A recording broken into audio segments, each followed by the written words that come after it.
काही लोक ग्रह पाहतात, काही लोक नशीब पाहतात. आज आपल्या सोबत आहेत असे व्यक्तिमत्व जे माणसाचा संपूर्ण प्रवास वाचतात. कॉर्पोरेट बोर्डरूम पासून ते ब्रह्मांडाच्या गूढ गणितांपर्यंतचा अद्वितीय प्रवास करणारे, कम्प्युटर सायन्सची तार्किक बुद्धी, आंतरराष्ट्रीय व्यवसायाचा अनुभव आणि प्राचीन भारतीय ज्योतिषशास्त्राची अचूक दृष्टी, या सगळ्यांचा दुर्मिळ संगम म्हणजे Acharya Sumit Gurav. Door to door marketing पासून सुरुवात करून मल्टीनॅशनल कंपन्यांमध्ये टेक्निकल सपोर्ट इंजिनियर आणि पुढे असोसिएट व्हाईस प्रेसिडेंट पर्यंत पोहोचलेला त्यांचा प्रवास हा केवळ यशाचा नाही तर अनुभवांचं विद्यापीठ आहे. स्वतःची प्रायव्हेट लिमिटेड कंपनी स्थापन करून भारतीय ब्रँड्सना जागतिक बाजारपेठेत पोहोचवणारे आचार्य सुमित गुरव या सगळ्या गोष्टी करत असताना ज्योतिषशास्त्राची ओळख त्यांना सुरुवातीला छंद म्हणून लागली.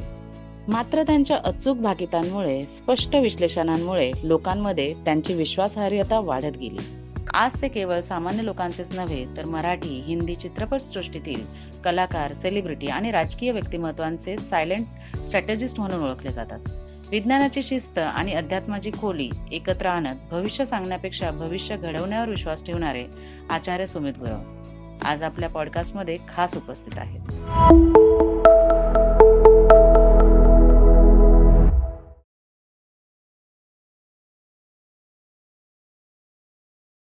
नमस्कार सगळ्यांना.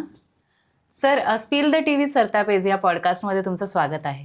खूप खूप धन्यवाद मॅम. आणि मी तुमचा आणि या मंचाचा खूप आभारी आहे.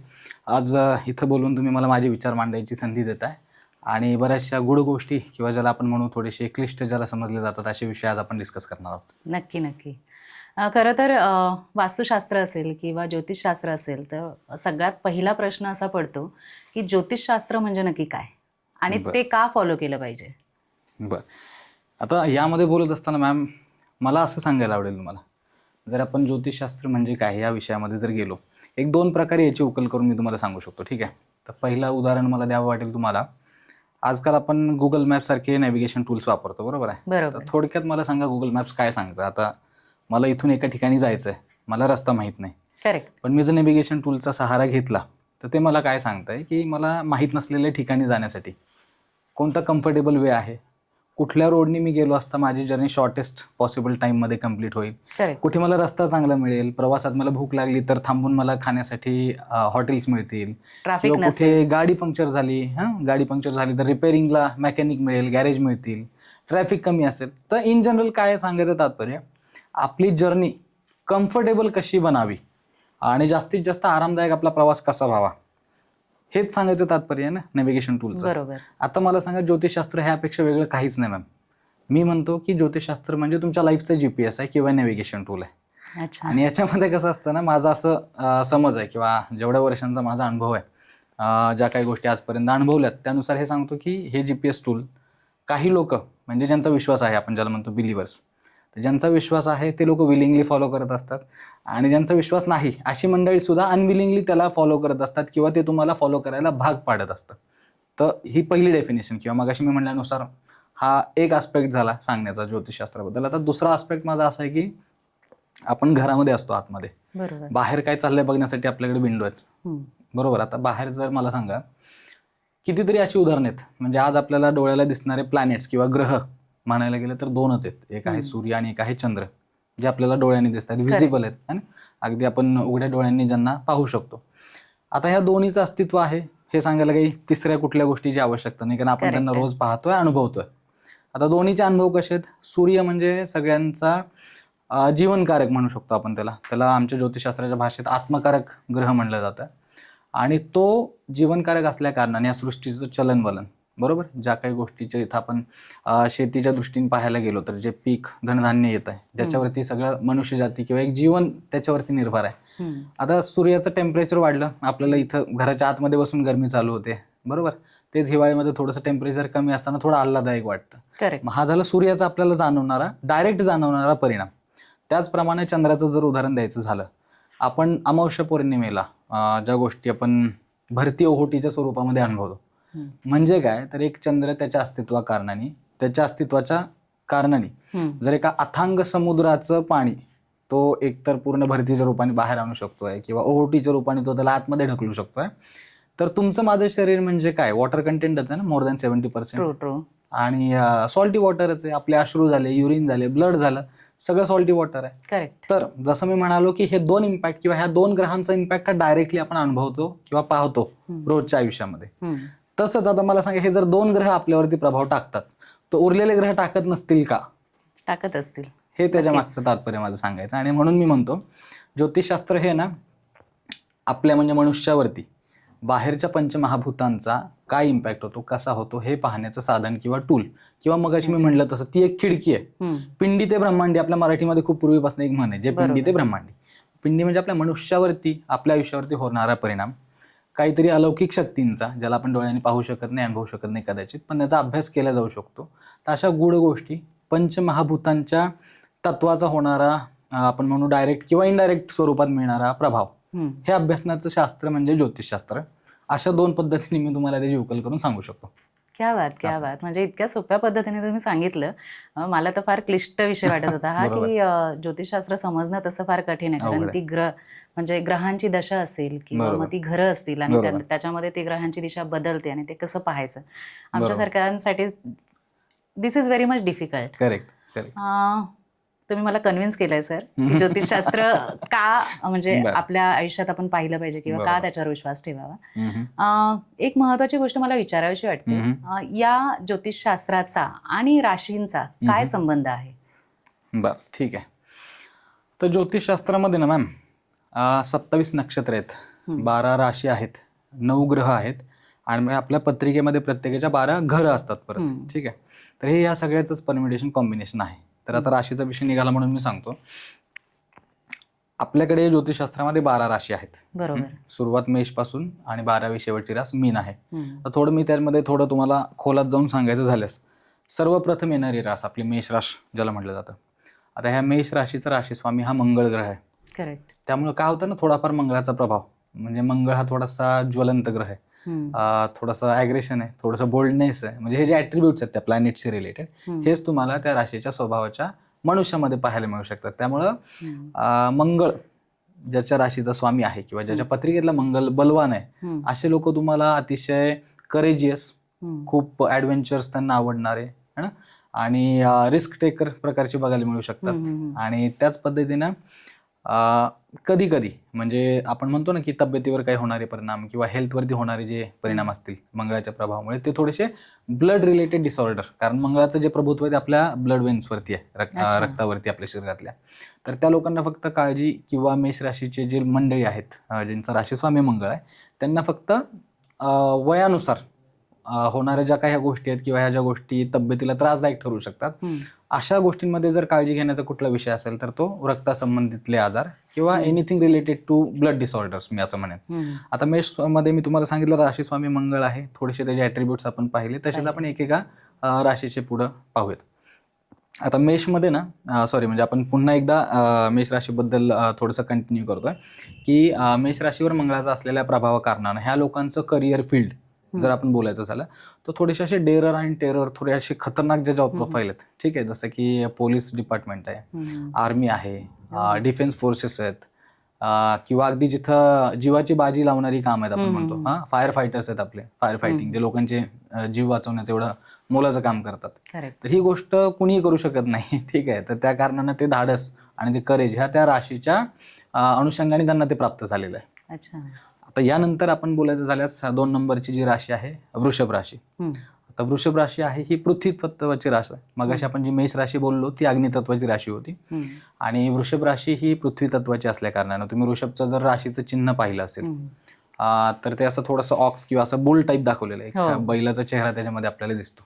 आता पृथ्वी तत्व आणि हे राशीचं सिम्बॉल काय बरं सांगत असेल आपल्याला, तर एक तर पृथ्वी तत्व मी तुम्हाला म्हटलं म्हणजे कसं नाही, एकदम शांत, संयमी आणि एकदम बॅलन्स्ड अशी रास आहे. पृथ्वी तत्व म्हणजे स्थिरत्व दाखवतो तुम्हाला, एक स्टेबिलिटी किंवा एक स्टेडीनेस दाखवतो कुठल्याही गोष्टीचा. तर तशा प्रकारची ही मंडळी तुम्हाला वृषभ राशीची पाहायला मिळू शकतात.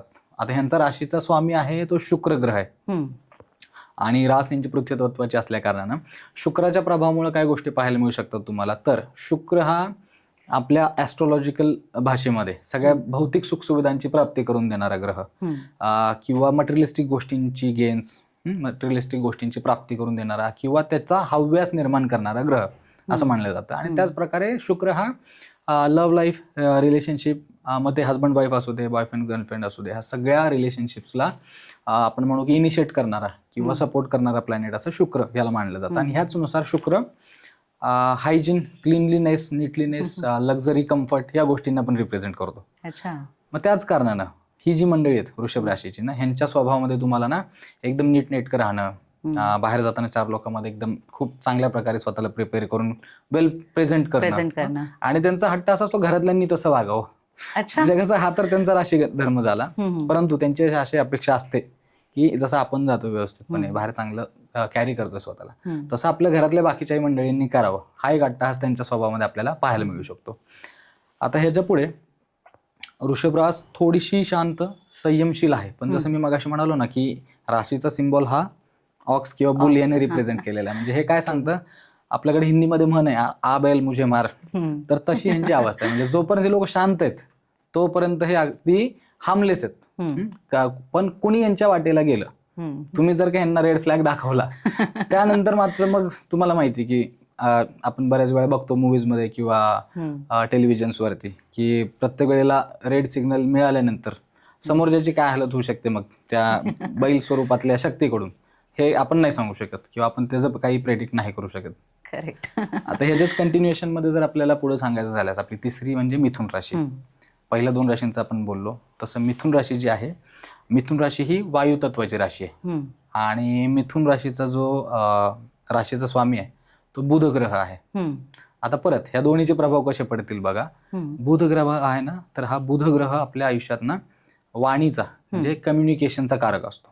त्यामुळे तुम्ही बघाल ना, ह्या लोकांचं जे नेटवर्क आहे, ह्या लोकांचे जे फ्रेंड सर्कल आहे, कलिग्ज असतील, सहकारी असतील ऑफिसमधले, किंवा लहानपणापासूनचे जे सवंगडी ह्यांचे सोबत आहेत, आसाग आहेत ह्यांचं सगळ्यात प्रमुख कारण असतं की त्यांचं स्वतःचं कम्युनिकेशन स्किल स्ट्रॉंग, त्यांचं खूप स्ट्रॉंग बॉन्ड असतो आणि खूप आपल्या संभाषण कौशल्याने ना समोरच्याला संमोहित करून ठेवण्याची क्षमता खूप अफाट असते ह्या लोकांमध्ये. त्या कारणानं पहिलं तर हे ॲट्रिब्यूट झालं कम्युनिकेशन स्ट्रॉंग असणं. दुसरं, बुध ग्रह हा त्यांचा राशीस्वामी असल्या कारणानं बुध ग्रहच आपला वाणिज्य म्हणजे बिझनेस, कॉमर्स ह्या गोष्टीचा पण दात आहे. त्यामुळे जन्मजाताना एक बिझनेस माइंडसेट यांचा खूप स्ट्रॉंग असतो. बिझनेस ॲक्युमेंट ज्याला आपण म्हणतो तो फार स्ट्रॉंग असतो. आणि बुधाचं संभाषण कौशल्याचं वरदान असल्या कारणानं मी तर म्हणतो बऱ्याच वेळा म्हणजे मस्करीत मी सांगत असतो, डिग्री नसली तरी उत्तम वकील असतात हे लोक. म्हणजे 4 लोकांमध्ये आपलं म्हणणं मांडणं, समोरच्याचं म्हणणं खोडून काढणं बरं, आणि ते करताना नुसतंच वाद घालतोय म्हणून नाही, मी काय म्हणतोय तर ते का बरोबर आहे, त्याचे काय फॅक्ट्स आहेत, काय साक्षी पुरावे, काय एव्हिडन्सेस आहेत, हे लगोलग तिथं दाखवणं, दाखले देणं, आणि समोरचा कसा चुकीचा आहे त्याचेही सगळे एव्हिडन्सेस उपलब्ध करून देणं. तर अशा प्रकारचे हे बिझनेस अॅक्युमेंट्स असल्या कारणानं ना बऱ्याच वेळा ह्यांचा कल नोकरी करण्यापेक्षा स्वतःचं काहीतरी असावं, म्हणजे छोटीशी गोष्ट असू दे, छोटासा बिझनेस असू दे, पण माझा स्वतःचा असावा. तर असं हे एक थॉट प्रोसेस खूप मी म्हणेन अर्ली एजपासून यांच्या माइंडमध्ये डेव्हलप व्हायला सुरुवात झालेली पाहायला मिळू शकते. आणि बऱ्याच वेळेला बुध ज्यांच्या पत्रिकेतला चांगला आहे किंवा ज्यांचा राशीस्वामी बुध आहे, प्लेसमेंट पत्रिकेतली चांगली असेल, तर हे लोक बिझनेसमध्ये सक्सेसफुल होताना पाहायला मिळू शकतात. कारण लागणारं भांडवलच आहे ना संभाषण, जे त्यांना जन्मजातच मिळाले आहे. त्यामुळं एक नॅचरल टॅलेंट आहे आणि नॅचरल ह्या गुणधर्मांमुळे त्यांना बिझनेसमध्ये खूप चांगल्या प्रकारे यश मिळताना आपल्याला पाहू शकतो. याच्याच पुढे बुध ग्रहच तुम्हाला लिखाणाची, वाचनाची आवड पण निर्माण करतो आणि तसंच तो तुम्हाला लिखाणाला प्रेरित पण करतो. तुमच्या वाणीचं पण कौशल्य ना, तर लिखाण, वाणी ह्या दोन्हीचं कंट्रोल आपण म्हणू शकतो की बुधाच्या प्रभावामुळे ह्यांच्यामध्ये चांगला आहे. त्यामुळे बऱ्याच वेळेला ना उत्तम प्रकारचे कवी, रायटर्स, क्रिएटिव्ह फील्ड मधले लोक, जिथं रोजच काही ना काही नवीन कल्पनाशक्ती, काही युक्त्या लढवायच्यात, अशा स्ट्रॅटेजी गोष्टी किंवा ऍडमिनिस्ट्रेशनमध्ये जसं की फारच स्ट्रॅटेजी गोष्टीवरती रोज काहीतरी खलबत आहे किंवा काहीतरी तोडगा काढायचा कुठल्या गोष्टींवरती, तर अशा बऱ्याचशा गोष्टींवरती मिथुन राशीच्या लोकांचं आपल्याला अभूत्व, परिभत्व आपल्याला त्याच्यात पाहायला मिळू शकतं. क्या बात. आता याच्या पुढे आपण तिसऱ्या राशीबद्दल बोललो, चौथी आपली आहे कर्क राशी. कर्क राशी आहे जलतत्वाची पहिली रास आणि यांचा राशीचा स्वामी आहे चंद्रमा. आता परत जलतत्व आहे, जलतत्वातली पहिली राशी आहे आणि राशी स्वामी आहे चंद्र. त्या कारणानं अतिशय भावनाप्रधान आणि खूप जास्त सेन्सिटिव्ह स्वभाव असतो ह्या लोकांचा. कर्क राशीचा स्वभाव जो आहे, दिसायला खूप सुंदर, देखणे चंद्राप्रमाणे गोल चेहरा असू शकतो, ठीक आहे, गोरेपान असू शकतात. हे सगळं असताना मन मात्र एवढं संवेदनशील, किंवा आपण म्हणतो ना आजकाल सर्वात लवकर हर्ट होणारे किंवा असतातच ते तेवढे जेन्युइन किंवा असतातच ते तेवढ्या भावना त्यांच्या जेन्युइन असतात की पटकन ते हर्ट होऊन जातात कोणाकडून. कदाचित समोरचा तेवढा त्याची व्हॅल्यू करत नसेल किंवा त्याला तेवढं इक्वल रेसिप्रोकेशन मिळत नसेल, तर मात्र हे लोक हळूहळू डिप्रेसिव्ह थॉट्स मध्ये जाणं, स्वतः थोडं आयसोलेशन मध्ये जाणं, एक थोडं निगेटिव्ह थॉट पॅटर्न यांचं लवकर बनायला सुरुवात होते अशा गोष्टींमुळे. तर यांचं सुद्धा चंद्राचं प्रभुत्व असल्या कारणानं ना क्रिएटिव्ह माइंड खूप चांगलं असतं ह्या लोकांचं सुद्धा. जसं आपण मगाशी मिथुन राशीमध्ये बोललो, मी म्हणेन त्यांच्या एक पाऊल पुढं, कारण चंद्राचं वरदान आहे त्यांना. आणि तुम्ही बघितलं आजपर्यंत आपल्याकडे मराठी हिंदी चित्रपट सृष्टीत सगळ्यात जास्त लिखाण, गाणी, कविता काय झाले असतील तर त्या चंद्रावरती झालेल्या आहेत. आणि त्या कारणाने यांचं राशीचं स्वामी चंद्र असल्यामुळं ना ह्या लोकांना एक बाय बर्थ ते सुद्धा टॅलेंट मिळालेलं असतं. त्यामुळे ह्यांच्यात एक क्रिएटिव्हिटी खूप चांगली असते. स्वतःचं वेगळं काहीतरी कौशल्य वापरून स्वतःचं करिअर त्या फील्डमध्ये ते सेट करू शकतात. स्वतःचं लिखाण असू दे, वाचन असू दे, किंवा अशाच क्रिएटिव्ह फील्ड्समध्ये आणखीन काही इतर ऍक्टिव्हिटी असू द्या, म्हणजे फिल्मचे रायटर्स असतात, डिरेक्टर्स असतात, ह्या लोकांना सुद्धा त्या गोष्टीचा खूप चांगला फायदा आपल्याला होताना पाहायला मिळतो. तर हे आपण बोललो आता कर्क राशीच्या बद्दल. आता कर्क राशीच्या नंतर आपली पुढची रास आहे ती सिंह रास आहे. आता ही कर्कच्या अगदी विरुद्ध आहे. म्हणजे हीच या सगळ्या राशींची मी म्हणतो मजाच ही आहे की हे 12 राशी ह्या अगदी एकसारख्या नाहीयेत आणि एकमेकाच्या खूप विरुद्ध स्वभावाच्या आपल्याला पाहायला मिळतात. मग येणारी पुढची 5वी रास आहे, ही आहे सिंह रास. या सिंह राशीचा राशी स्वामी आहे सूर्य. आता मगाशी आपण म्हणालो की चंद्रमा असल्यामुळे तेवढी शीतलता कर्क राशीमध्ये होती. आता इथं त्याच्या 360 डिग्री अगदी चेंज आपल्याला पाहायला मिळतो की यांचा राशी स्वामी सूर्यदेव आहेत. आणि परत अग्नितत्वाची दुसरी रास, पहिली होती मेष. तर मेष मध्ये अग्नितत्व असल्यानं ते फक्त इनिशिएट करणार होतं. सिंहचं जे अग्नितत्व आहे ते म्हणजे वनवा. पहिलं अग्नितत्व जे होतं ते फक्त एक फायर, आपण म्हणतो ना की सुरुवात झाली एखाद्या गोष्टीला, तिली जलादी. आता हे त्याच्या पुढची लेवल, म्हणजे जे तिथं इनिशिएट केलेलं आहे त्याला एनहान्स करणं, हे अग्नितत्वाच्या दुसऱ्या राशीत येतं, सिंह राशीत. तर प्रचंड स्वाभिमानी, खूप कर्तृत्ववान आणि सेल्फ रिस्पेक्ट हा आयुष्यात सर्वात महत्वाचा असलेले व्यक्तिमत्व जर असतील तर ते सिंह राशीचे लोक आहेत.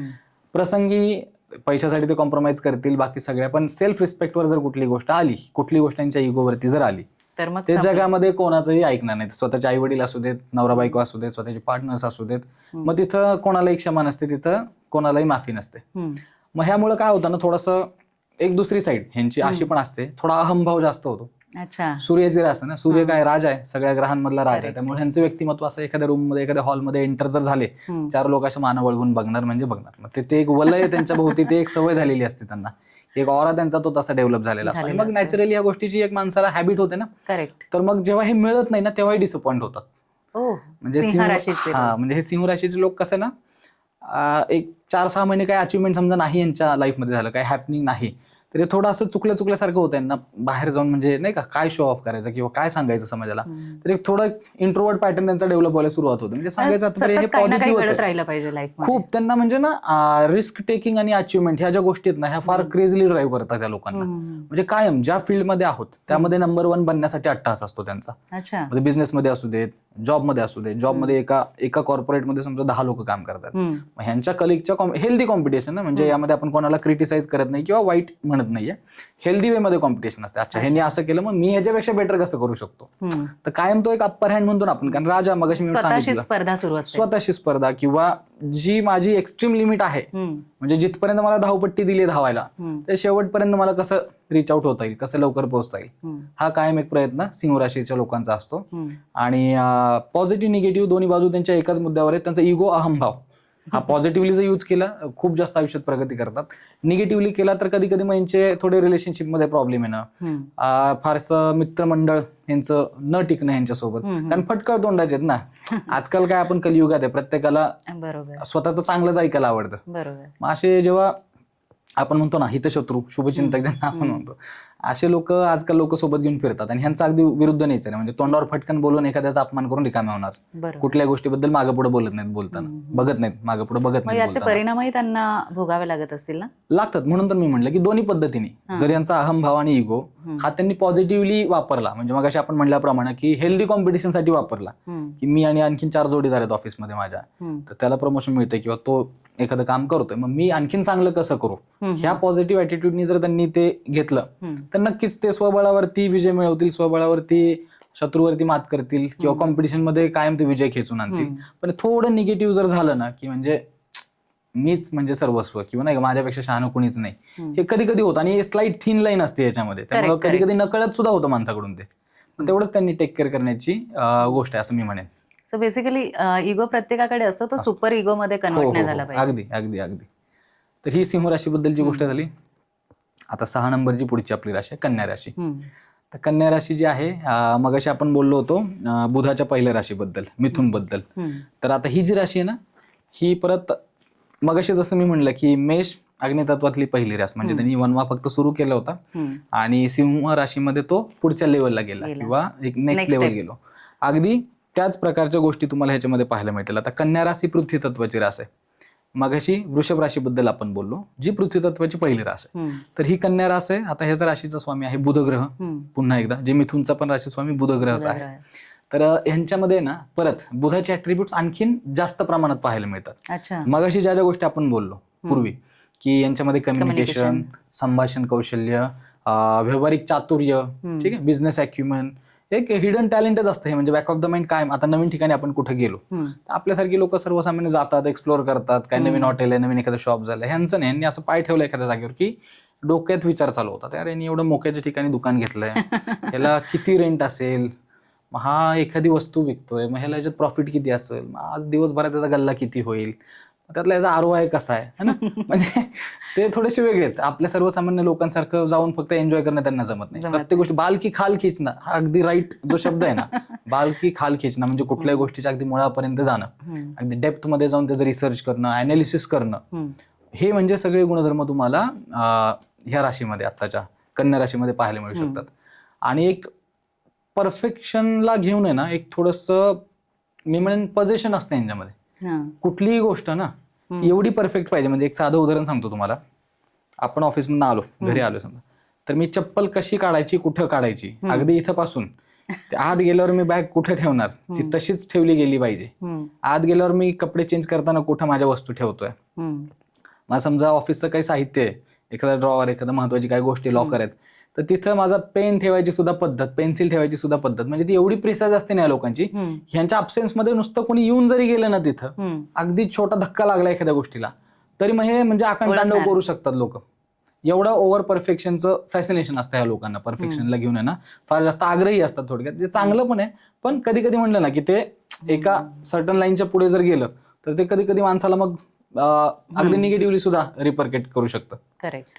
तर असं आहे कन्या राशीबद्दल. आणि आणखीन एक गोष्ट म्हणजे कन्या राशीवालेत ना सहसा कोणावरती पटकन विश्वास टाकत नाहीत. हे सगळ्यात डाऊटफुल किंवा मी म्हणेन हेल्दी वे मध्ये सांगतोय. हेल्दी वे मध्ये का म्हणतोय मी की आजकाल बघतोय आपण एवढे स्कॅम्स होतात, एवढ्या फसवाफसवीच्या गोष्टी समाजात होत आहेत. तर मी तिथं पॉझिटिव्हली म्हणेन की हे लोक सहसा कोणावर विश्वास टाकत नाहीत. हा गुण त्यांच्यासाठी तिथं खूप चांगला ठरतो. शब्दावर पटकन विश्वास ठेवणार नाहीत. एखादा अनोळखी माणूस आहे ना, 2दा 4दा नाही, तुम्ही 10 वेळा जरी भेटलात, पण जोपर्यंत त्यांचं ते आतून व्हाईब येत नाही ना की नाही हा माणूस योग्य आहे, की ह्याच्यासोबत गेट अलॉंग करण्यासाठी आपल्या वाईब्स मॅच होत आहेत किंवा एक वेवलेंथ मॅच होते, तोपर्यंत हे लोक कधी म्हणजे एका सर्टन लाईनच्या आतमध्ये कोणाला त्या स्वतःच्या ऑरामध्ये कधीच एंटर करू देत नाहीत. मग त्यामुळे मी म्हणतो की आजच्या युगामध्ये हा स्वभाव खूप चांगला आहे त्यांचा. हे जेवढे स्कॅम्स, बाकीचे घोटाळे रोज आपण बघतोय की सायबर क्रिमिनलच्या एवढ्या केसेस झाल्या, ऑनलाईन लोकांना एवढं फसवलं गेलं, म्हणजे निष्काळजीपणा किंवा ते फार ओव्हर कॉन्शियस त्यांना एवढे कॉन्शियस असतात की कुणी प्रयत्न केला तरी यांना सहजासहजी मूर्ख बनवता येत नाही. तो एक त्यांचा खूप चांगला गुणधर्म या ठिकाणी आपल्याला पाहायला मिळतो. आता पुढे जर सांगायचं झालं मॅडम, आपली 7 नंबरची पुढची जी राशी आहे ती आहे तुळा राशी. त्याला इंग्लिशमध्ये लिब्रा असं म्हणलं जातं. तर तुळा राशी यांचा पण राशीचा स्वामी शुक्र ग्रह आहे. मगाशी आपण वृषभच्या वेळेला शुक्राचे जे जे गुणधर्म पाहिले, आता त्याच गोष्टी ह्यांच्यामध्ये आणखीन एनहान्स झालेल्या दिसतात. जसं मी मगाशी सांगितलं की शुक्र जो आहे हा आपल्या लाईफमध्ये लव, लक्झरी, कम्फर्ट ह्या सगळ्या गोष्टींना अट्रॅक्ट करतो किंवा ह्या गोष्टीसाठी माणसाला प्रेरित करत असतो. तसंच तो रिलेशनशिपचा कारक आहे, नवरा बायको मधील संबंधाचा किंवा गर्लफ्रेंड बॉयफ्रेंड यांच्यामधल्या संबंधाचा सुद्धा कारक आहे. आणि भौतिक सुख, मटेरियलिस्टिक गेन्स हे माणसाला प्राप्त करण्यासाठी जी डिझायर उत्पन्न करतो तो पण शुक्रच आहे आपल्या पत्रिकेतला. अच्छा. आणि ह्याच शुक्राच्या प्रभावामुळे मग अशी आपण म्हणल्याप्रमाणे की यांची एक पर्सनॅलिटी म्हणजे कसं ना, एक खूप नीटनेटकपणा, टापटीपपणे राहणं, स्वतःला व्यवस्थित कॅरी करणं, यांचं ग्रूमिंग, बाहेर जाताना 4 लोकात एक वेगळंच तुम्ही म्हणाल ना की म्हणजे एक पर्सनॅलिटीच वेगळी होऊन जाते जेव्हा तो माणूस एका गोष्टीसाठी बाहेर निघतोय. तर कदाचित तुम्ही आधी त्याला पाहिलेलं आणि नंतर पाहिलेलं ह्याच्यामध्ये फार जमीन आसमानची तफावत तुम्हाला जाणवू शकते. आणि त्यांचं मगाशी म्हटल्याप्रमाणे त्यांचा अट्टास असा असतो की मी असं राहतोय तर माझे फॅमिली मेंबर त्यांनी स्वतःला असं नीटनेटकं ठेवलं पाहिजे, चांगलं कॅरी केलं पाहिजे, साफसुथरं एकदम हायजेनिक राहिलं पाहिजे, विच इज गुड. त्यामध्ये काही वाईट असं काहीच नाहीये. पण असं मग ह्याच गुणधर्मामुळे काय होतं ना की शुक्र यांचा जास्त प्रभावी असल्या कारणानं बिझनेस माइंडसेट ह्यांच्यामध्येही चांगला असतो. कारण शुक्र मी मगाशी म्हटल्याप्रमाणे भौतिक सुखसुविधा, येस, कारण शुक्र यांचा राशीचा स्वामी आहे आणि शुक्र ह्या सगळ्या भौतिक सुखसुविधा आपल्याला प्रदान करण्यालाही कुठं ना कुठं कारणीभूत आहे ऍस्ट्रॉलॉजीनुसार. त्यामुळे यांचा सुद्धा एक बिझनेस माइंडसेट चांगला असतो. किंवा एक यांचं जर तुम्ही राशीचं सिम्बॉल बघितलं ना, असा एक तराजू दाखवलेला आहे जो दोन्ही पार्टी त्याचे इक्वल आहेत. दॅट रिप्रेझेंट्स की हे खूप बॅलन्स स्वभावाची, बॅलन्स प्रवृत्तीची माणसं आहेत. आयुष्यामध्ये प्रत्येक गोष्ट बॅलन्स करणं यांना आवडतं. घरामध्ये जर 4 व्यक्ती आहेत तर प्रत्येकाशी ना त्याच्या लेवलला जाऊन बोलणं, एक वेवलेंथ नुसार, एज ग्रुप सुद्धा आणि एक वेवलेंथ नुसार. म्हणजे आईशी बोलतो तर तो तशा पद्धतीने बोलेल, बायकोशी बोलतो तर तो वेगळ्या पद्धतीने, वडिलांशी, सिनियर सिटीजनशी बोलतो वेगळ्या पद्धतीने हँडल करेल. म्हणजे आयुष्यातल्या प्रत्येक आस्पेक्ट मध्ये बॅलन्स साधणारी लोक असतात ही. पण कधी कधी काय होतं, मग ह्या ओव्हर बॅलन्सिंगच्या नेचरमुळे स्वतःच नुकसान करून घेतात. कारण ह्यांचं नेचर कसं आहे, कोणाला हर्ट नाही झालं पाहिजे. म्हणजे 4 लोक आहेत ना घरात, मी बायकोलाही हर्ट नाही करू शकत, आईलाही नाही करू शकत, वडिलांनाही नाही करू शकत. मग कुठेतरी यांना स्वतःलाच गोष्टी कॉम्प्रोमाइज कराव्या लागतात की बाकी लोकांना खुश ठेवण्यासाठी कधी कधी स्वतःचेच कॉम्प्रोमाइजेस यांना करावे लागतात. तर ही एक आहे त्यांच्याबद्दलची शुक्राच्या प्रभावामुळे किंवा आपण म्हणू ओव्हरऑल तुळा राशीमुळे दिसणारे गुणधर्म व्यक्तीमधले. याच्या पुढे जायचं झाल्यास 8 नंबरची राशी आहे वृश्चिक. आता वृश्चिक राशी परत ह्यांचा राशीचा स्वामी आहे मंगळ. ठीक आहे. आणि ही सुद्धा वृश्चिक सुद्धा जी आहे ना ती जलतत्वामधली राशी आहे. आता जलतत्वातली राशी असल्या कारणानं आणि ह्यांचा राशीचा सिम्बॉल जर तुम्ही बघितलं तर असं स्कॉर्पिओ दाखवलेला आहे. आता तेच राशी चिन्ह का बरं, तर मला सांगा ह्याचं महत्वाचं कारण आहे की जसं तो खेकडा दाखवलेला आहे, स्कॉर्पिओ दाखवलेला आहे, हा पाण्यामध्ये पण सर्व्हाइव्ह करतो आणि किनाऱ्यावर आला म्हणजे पाण्याच्या बाहेर आला तरी तो सर्व्हाइव्ह करतो. एक निसर्गाचं वरदान आहे ना त्याला, दोन्ही कंडिशन मध्ये तो. बट सर स्कॉर्पिओ म्हणजे विंचू की विंचू सिम्बॉल आहे, विंचू खेकडा त्याला दोन्ही पद्धतीने दाखवलेला आहे. विंचू जास्त योग्य राहील म्हणतो, तुम्ही जे सजेशन दिलं ना विंचू हा जो आहे ना तो जास्त योग्य राहील. आता ह्या विंचू मध्ये ज्या 2 गोष्टी आपण मगाशी म्हटलं की तो पाण्यामध्ये पण स्वतःला जिवंत ठेवू शकतो आणि पाण्याच्या बाहेर जरी आला तो म्हणजे जमिनीवर जरी असला तरी तो स्वतःला व्यवस्थित सर्व्हायव्हल साठी तयार करू शकतो. आता हे काय एक प्रकारची फ्लेक्झिबिलिटी नेचरने दिलेली त्याला की तो पाण्यातही राहील जमिनीवरही राहील. तर महत्वाचं तात्पर्य हेच आहे ह्या राशीच्या लोकांचं की हे लोकांना प्रतिकूल किंवा अनुकूल दोन्ही परिस्थितीमध्ये माणूस एकदम शांत संयमी तुम्हाला पाहायला मिळेल. कधी म्हणजे अगदीच मनाविरुद्ध गोष्टी घडल्यात किंवा काहीच माझ्या प्लॅनिंग नुसार होत नाही म्हणून हतबल झालेले कधी पाहणार नाही. किंवा अगदी आनंद आहे नाही का, सगळंच मला अगदी भरभरून यश मिळालं म्हणून त्यांचे पाय जमिनीवर न गेलेत वर हवेत असं झालेलं तुम्हाला सहसा पाहायला मिळणार नाही. आणखीन एक महत्वाचा गुणधर्म, आता जसं विंचू बद्दल मगाशी आपण बोललो, विंचूचं आणखीन एक वैशिष्ट्य तुम्हाला सांगू तर विंचू एरवी बघाल तुम्ही त्याचं जिथं वास्तव्य आहे तो निवांत त्याच्या तेवढ्या एरियामध्ये तो सर्व्हायव्हल करतोय, स्वतःहून जाऊन कोणाच्या वाटेला जाणार नाही. म्हणजे जोपर्यंत कोणी दिवसत नाही तोपर्यंत. अगदी खरं आहे. मग तो शांतताप्रिय व्यक्ती, तसा शांतताप्रिय प्राणी येतो. ठीक आहे. जोपर्यंत कोणी त्याला डिवचायला जात नाही आणि ज्या वेळेला त्याला डिवचलं जातं मग तुम्ही पाहिलं असेल विंचूचा जेव्हा डंख बसतो ना, असे डंख बसतात ना मॅडम की तुम्ही तो काढायचा प्रयत्न केला ना तो जीव सोडतो स्वतःचा, ती नांगी सुटत नाही. जिथं त्यांनी नांगे मारलेत ना तो बॉडी सोडून देतो स्वतःची, पण ते नांगे जिथं मारलेत तो डंख किंवा ते नांगे कधीही सुटत नाहीत. सांगायचं तात्पर्य हे जोपर्यंत आहेत हे खूप शांत आहेत, संयमी आहेत, स्वतःहून कधीही वाकड्यात जाणार नाही, कधीच जाणार नाहीत कधीच. अशी आपण म्हणतो ना डोळ्यासमोर चालणारी माणसं आयुष्यामध्ये असतील तरी हे. पण जर का कोण वाकड्यात गेलं ह्यांची जेव्हा रायव्हली मोड जेव्हा ऑन होतो ना तो असा असतो एक तर समोरचा राहील नाही तर मी राहीन. म्हणजे मी म्हणलं तसं की डंख मारल्यावर तो स्वतःचा जीव आहे ना तो सोडायला तयार आहे, पण तो जाणार तर मग मी ह्याला घेऊन जाणार. म्हणजे एवढ्या एक्स्ट्रीम लेवलला त्यांची रायव्हलरी किंवा ते एक प्रतिशोध बदला घेण्याची एक सनक आपण म्हणू किंवा तेवढी ती तीव्रता इंटेन्सिटी ती निर्माण होऊ शकते. त्याच पद्धतीनं ना 8वी राशी किंवा कालपुरुषाच्या कुंडलीमध्ये ही 8व्या घरामध्ये पडत असल्या कारणानं एक खूप गूढता आणि रहस्य असते यांच्या भोवती. म्हणजे अशी लोकांना तुम्हाला खूप काही सिक्रेट्स त्यांच्या आतमध्ये साठवून ठेवलेले पाहायला मिळतील.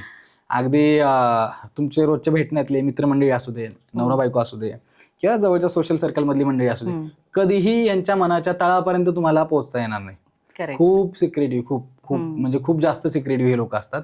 त्यामुळे एक विश्वासार्हता मात्र यांची खूप चांगली असते. म्हणजे यांची जर 4 मित्र आहेत जवळचे, ह्यांना प्रत्येकाची सिक्रेट माहिती असते. ठीक आहे. पण त्या 4 लोकांचे कधी हे एकमेकाला सांगणार नाहीत किंवा ते एक जे कप्पे आहेत त्यांच्या मनामध्ये ते प्रत्येकाचे एक सेपरेट झोन आहेत, तर त्याची गोष्ट ती त्या झोन मध्येच राहते, ती कधी इकडून तिकडे ट्रान्सफर केली जात नाही. त्यामुळे लोकांचा विश्वास आहे ना तो आगाढ आणि एक अतूट विश्वास असतो यांच्यावरती. त्यामुळे आपण म्हणतो ना की एक डोळे झाकून विश्वास ठेवण्यासारखं पात्र किंवा एक त्या प्रकारचं व्यक्तिमत्व आणि तेवढंच प्रामाणिकपणाने निष्ठावान असतात ही लोक. त्या कारणानं ही खूप एक चांगली मी यांची बाब आहे, यांच्या स्वभावातली बाब आहे. त्यामुळे यांचं जे जवळचं फ्रेंड सर्कल आहे, सोशल सर्कल आहे, फॅमिली, अगदी विश्वासू म्हणून हे ओळखले जातात की वृश्चिक राशीचे लोक हे ओळखले जातात. आता ह्याच्या पुढे जायचं झाल्यास धनुरास 9 नंबरला येणारी धनुरास आहे. आता धनुराशीचे राशी स्वामी आहेत गुरु महाराज आणि परत ही अग्नितत्वाचीच रास आहे. ठीक आहे.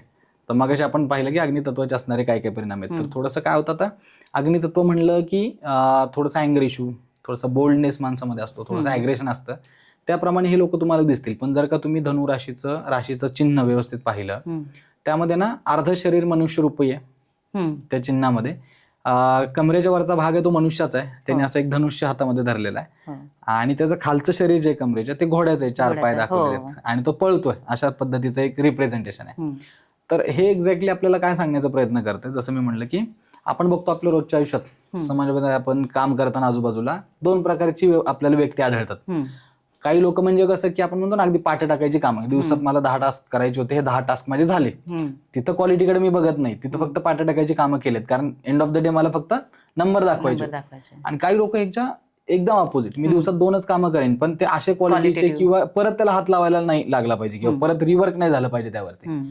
आणि धनुरास म्हणजे ना या दोन्हीचा समतोल किंवा मी म्हणेल बॅलन्स आहे, समेळ असतो. जसं ते घोड्याचं शरीर आहे, घोड्याचे पाय दाखवलेले आहेत, ते दाखवते की स्पीड, म्हणजे तेवढ्या स्पीडने ते कामं करतायत. आणि वरती जो मनुष्याच्या शरीराची आकृती जी धनुष्यबाण हातामध्ये घेऊन आहे, तो तेवढाच प्रिसाइजनेस आणि अॅक्युरेसी साधण्याचा प्रयत्न करतोय. म्हणजे बऱ्याच अशा क्लिष्ट ठिकाणी, बऱ्याच अशा हायर पोझिशन्स वरती जिथं खूप दबाव आहे, खूप प्रेशर आहे ना, खूपच तुम्हाला रोजच काहीतरी नवीन डेडलाईन्स मीट करायच्या आहेत, अगदी शॉर्टेस्ट पॉसिबल टाइम मध्ये मोठे मोठे टास्क अकम्प्लिश करायचे आणि खूप जबाबदारीची मी म्हणेन की पद आहेत, जबाबदारीच्या पोझिशन्स आहेत, अशा ठिकाणी ना ही लोक खूप जास्त चांगल्या पद्धतीने सूट होतात. कारण हे कधीही म्हणजे असे प्रेशरमध्ये येत नाहीत, कारण दोन्हीचा प्रयत्न त्यांचा अगदी इक्वल असतो. म्हणजे तो स्पीड आणि सोबत रिझल्टवर निगेटिव्हली हॅम्पर न होऊ देणं, ह्या दोन्ही गोष्टी यांना अगदी व्यवस्थित जमतात. त्या कारणानं अचूकता पण आहे, वेग सुद्धा आहे त्यांच्यामध्ये. आणि राशी आहे गुरुतत्वाची, त्यामुळे ना एक नॉलेजेबल असं व्यक्तिमत्व असतं, एक ज्ञानी व्यक्ती असतं. आता ज्ञानी म्हटल्यानंतर इथं ह्या गोष्टीला अकॅडमिकशी जोडायची गरज नाही, म्हणजे मी पुस्तकी ज्ञानाचा इथे संबंध देत नाही. ठीक आहे. तर ज्ञानी म्हणायचं तर आजच्या युगामध्ये कसं आहे, मला ज्या गोष्टीची आवड आहे त्या गोष्टीबद्दल निरंतरपणे शिकत राहणं. आता उदाहरणार्थ काही हाऊसवाईफ आहेत, कोणाला कुकिंगची हॉबी असते. आता जरी त्या हाऊसवाईफ असल्या तरी धनुराशीची जर कोणी हाऊसवाईफ असेल, ती रोज युट्यूबला ना काही ना काही नवीन रेसिपी सर्च करणार, मला आणखीन यात बेटरमेंट कशी करता येईल, आज हा पदार्थ चांगला बनवला, उद्या आणखीन घरातल्यांसाठी काय करता येईल. तर ह्याला एक लर्निंग ज्याला म्हणतो आपण, की ही लर्निंग कधी थांबत नाही त्यांची, कारण गुरु राशी स्वामी आहे आणि हे नुसतं शिकून स्वतःपाशी ठेवत नाहीत. राशी स्वामी गुरु आहे, गुरुचं मेन तत्व काय, ट्रेनिंग, मेंटोरिंग आणि दुसऱ्याला टीचिंग. त्यामुळे कुठलीही नवीन गोष्ट आपापल्या फील्डमधली, आता समजा तुमचं हे पॉडकास्टचं क्षेत्र आहे, तुमच्या क्षेत्रात जर धनुराशीचे लोक आहेत, त्यांचं रोजचं सर्चिंग काय, आज मी नवीन काय आलंय मार्केटमध्ये, काय टेक्नॉलॉजी आहे, काय वेगळ्या गोष्टी ज्या मी बेटरमेंटसाठी अप्लाय करू शकते. पण आणि ते केल्यानंतर थांबणार नाही, आणखीन 4 लोकांना कसं सांगू, म्हणजे माझ्यामुळे त्यांचाही फायदा व्हावा, भले ते आपले फॅमिली मेंबर असतील, आपले टीम मेंबर्स असतील, है ना. तर हे नॉलेज घेत राहणं आणि वाटत राहणं, ह्या दोन्ही गोष्टी धनुराशीच्या लोकांमध्ये तुम्हाला अगदी मी म्हणेन की समसम प्रमाणात पाहायला मिळतात. याच्यानंतर आता 10 नंबर पुढची जी राशी आपली ती आहे मकर रास. ठीक आहे. आता मकर रास आहे, ह्याच्यावरती आहे शनी महाराजांचं प्रभुत्व. शनी महाराजांची पहिली राशी आहे. नुकतीच मागच्या 6 महिन्यापूर्वी यांची 7.5 देखील संपलेली आहे. तर आत्ता कुठे या लोकांनी थोडासा सुटकेचा निश्वास सोडलेला असेल. आणि शनी महाराजांची राशी असल्या कारणानं ना शनी महाराजांना कर्मफलदाता किंवा न्यायप्रियतेची देवता म्हणून ओळखलं जातं. एक बेसिक जे नेचर या लोकांचं फार ह्युमॅनिटेरियन, फार एक माणुसकीला धरून असतं. दुसरं कोणावर अन्याय न करणं, स्वतः तर करतच नाहीत पण तिसरं कोणी करत असेल तर ते सुद्धा पाहवत नाही. म्हणजे आपण बघतो ना बऱ्याच वेळेला की काही 2 लोकांचं भांडण चाललं, काही संबंध नसताना तिसरं कोणीतरी मध्ये इंटरफेअर करतंय. बऱ्याच वेळा ही लोक शनिप्रधान लोक असू शकतात, कारण शनी महाराजांचा जो न्यायप्रियतेचा गुणधर्म आहे किंवा एक सर्वांना इक्वल ट्रीट करण्याची जी त्यांची काय म्हणू आपण वृत्ती आहे, त्यानुसार ह्या लोकांचा स्वभाव तसा होताना दिसतो. त्यामुळे स्वतः तर कधी अन्याय करणार नाहीत, कोणाला असं पॉलिटिक्स करणार नाहीत कोणासोबत. कॉर्पोरेट लँग्वेजमध्ये असताना आजकाल बरेच ते कोणाला कॉर्नर केलं जातं, जाणून बुजून कोणाला एकटं पाडलं जातं, गटबाजी, राजकारण, बऱ्याच काही गोष्टी आहेत. तर तसे छक्के पण या लोकांना जमत नाहीत. म्हणजे कसं एखादी गोष्ट नाही पटली शांतपणे येऊन तुम्हाला तोंडावर सांगतील, ऐकलं तुम्ही इम्प्लिमेंट केलं ठीक आहे, नाही तर त्यांना फरक पडत नाही, दे विल जस्ट बॅकआउट, स्वतःला घेऊन आयसोलेट होतील. पण असं कधी व्हायलन्स करणं किंवा आहे ना अशा काही वेगळ्या प्रॅक्टिसेस थोडक्यात ज्याला आपण म्हणू, तसं ह्यांच्यासोबत किंवा ह्यांच्याकडून होताना कधी पाहायला मिळणार नाही. त्याचसोबत शनीचं मी एक ह्यांचा आणखीन एक ऍट्रिब्यूट, ज्याप्रमाणे आपण म्हटलं की शनी महाराजांची चाल सगळ्यात स्लो आहे, कारण ते वृद्ध प्लॅनेट आहेत सर्वात जास्त. त्यामुळे ना ह्या लोकांच्या पण स्वभावामध्ये कुठेतरी तुम्हाला एक स्लोनेस किंवा एक स्टेडीनेस, त्याला स्लोनेस कसं थोडं निगेटिव्ह टर्म वाटेल, त्याला एक स्टेडीनेस किंवा एक स्टेबलनेस म्हणू आपण त्याला. कारण बऱ्याच वेळेला काय होतं ना, आजकाल एकतर इन्स्टंट गोष्टी होण्याचा हा जमाना आहे सगळ्यांचा. ठीक आहे, प्रत्येकाला असं लोक रील सुद्धा आता मिनिटाच्या वर बघू शकत नाहीत. युट्यूब पेक्षा लोकांना रील्स बघणं जास्त कन्व्हिनियंट वाटतंय. पण अशा युगामध्ये सुद्धा बऱ्याच अशा गोष्टी आहेत किंवा बरेच असे जॉब प्रोफाईल आहेत जिथं माणसाला ना चिकाटी किंवा जिद्द जास्त महत्वाची, कारण ती गोष्ट तेवढी हॅपनिंग नसेल कदाचित, की ते काय माणूस तो दिवसभर ते करण्यात एन्जॉय करत नाही. पण हे जे लोक आहेत मकर राशीचे ना, ह्यांच्यामध्ये तो चिवटपणा शनी महाराजांच्या प्रभुत्वामुळे बाय डिफॉल्ट नेचरमध्ये देवाने दिलेला आहे. म्हणजे एखादी गोष्ट, एखादा टास्क कितीही आपण म्हणू रटाळ, आपल्यासारख्या माणसाला जर आपल्याला तो रटाळ वाटत असेल, पण त्यांच्यामध्ये ती जिद्द तेवढी चिकाटी आहे की ते सकाळी जर ते काम चालू करतील तर संध्याकाळपर्यंत एका स्टेबल वे मध्ये, म्हणजे जो पेस त्यांना मेंटेन करायचा ना, त्या पेसनी ते सकाळपासून चालू केलेलं काम संध्याकाळपर्यंत करतील, इरिस्पेक्टिव्ह ऑफ किती गोष्ट किती हॅपनिंग आहे, त्यांना किती आवडते किंवा ते एन्जॉय करण्यासारखं काम आहे का नाही. पण ती एक जिद्द, चिकाटी आणि चिवटपणा हा मात्र खूप चांगला गुणधर्म आहे त्यांच्या राशीमधला असं मी म्हणेन. आणि शनी प्रधान असल्या कारणानं शनी महाराज कायम तुम्हाला आध्यात्मिक मार्गामध्ये सुद्धा उन्नती देतात. एरवी फार निगेटिव्ह गोष्टी, मग अशी आपण म्हणलो की फार शनींचं नाव काढलं की फार निगेटिव्ह गोष्टी ऐकायला मिळतात, लोक घाबरवायचं काम जास्त करतात. पण तसं खरं नाही, शनींना फक्त न्यायप्रियतेची देवता म्हणलेलं आहे. त्यामुळं कर्मप्रधान लोक आहेत ही. म्हणजे कसं, ठीक आहे बाकी गोष्टी तर होत राहतील, एखादी गोष्ट अडचण प्रत्येकाच्या आयुष्यात काही ना काय आहे, पण पहिला फोकस यांचा कर्मप्रधानतेवरती असतो, स्वतःच्या कर्मांवरती असतो. त्यामुळे स्वतःच्या कर्माने, स्वतःच्या कष्टाने लाईफ घडवतात कायम. ह्याच सोबत आता आपण पुढच्या राशीकडे जर जायचं झालं, पुढची आहे 11 नंबरची राशी कुंभ. ही पण आहे शनी महाराजांचीच राशी पुन्हा. ठीक आहे, आणि शनी महाराजांची दुसरी राशी आहे. आता ह्याच्यामध्ये कसं आहे ना, कुंभ राशीचा सगळ्यात महत्वाचा गुणधर्म आहे की प्रचंड ज्ञानी लोक आहेत, खूप विद्वान आहेत. म्हणजे आपण म्हणतो ना, काही व्यक्तिमत्व आपण बघतो समाजात ज्यांना सगळ्यातलं सगळं येत असतं, म्हणजे त्यांना डान्सिंगची पण आवड आहे, मल्टीटास्कर आहेत, ते जॉबमध्ये चांगले आहेत, 2-3 हॉबी आहेत त्यांना, त्यात सुद्धा अगदी प्रो लेवलला ते एक्सेल करू शकतात.